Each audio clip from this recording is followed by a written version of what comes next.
Après, je peux regarder mes zones métaboliques. Et puis là, les zones de la colonne sont les cervicales.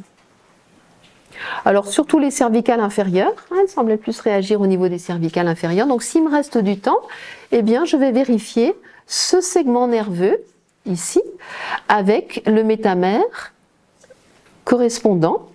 Donc en l'occurrence, ça va surtout m'orienter sur cette thyroïde, le sillon inférieur de la zone réflexe de la thyroïde.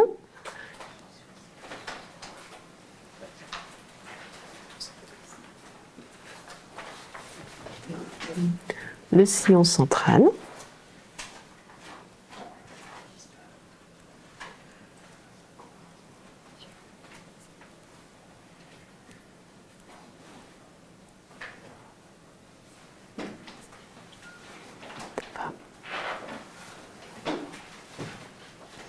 Je travaille également dans l'autre sens.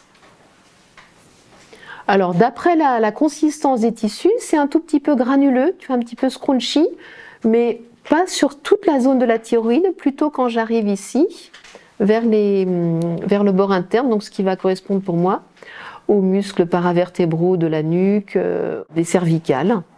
C'est sensible quand j'arrive un peu plus en interne ou sans plus, ici, sans plus. Là au début? Là oui, d'accord, ok. Et puis ensuite je vais continuer, tu vas me dire.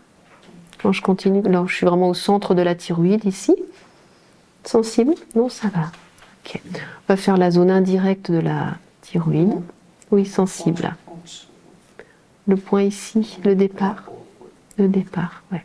C'est noué quand même, hein. Le tissu est quand même noué. Et puis on avait vu quand on a pris les pieds, quand on a observé les pieds quand même, visuellement la zone qui interpelle le plus c'est cette corne ici. Donc on est dans le thorax, donc je pense qu'effectivement ça peut être utile de travailler cette zone du thorax, cette région du thorax avec tous les organes qui s'y trouvent, pour retrouver une santé globale. Ça vaut la peine de s'y attarder et de vérifier. Si c'est les cervicales inférieures, je vais quand même aussi vérifier les trapèzes. Okay, des fois c'est peut-être aussi une origine musculaire, on va vérifier.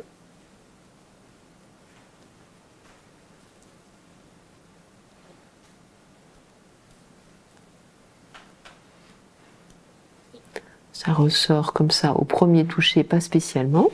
Je regarde les scalènes, qui font partie aussi du segment des cervicales inférieures. Ici, au niveau de la phalange proximale.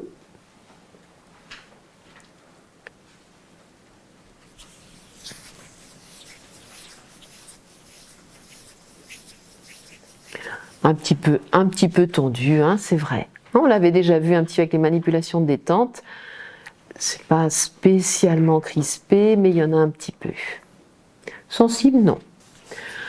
Donc on a système lymphatique et thyroïde en zone métabolique. Ça peut être en lien avec ces douleurs de l'ovaire, puisque toutes les glandes sont en interaction constante. La thyroïde permet également d'augmenter le métabolisme basal, de mettre en circulation. La T3, c'est vraiment le feu un petit peu qui vient animer toutes les fonctions physiologiques. Et ça peut aussi contribuer à cette lymphe qui a tendance à être ralentie. Donc la priorité pour retrouver une meilleure santé, pour atténuer ces douleurs au niveau des ovaires, c'est de relancer cette lymphe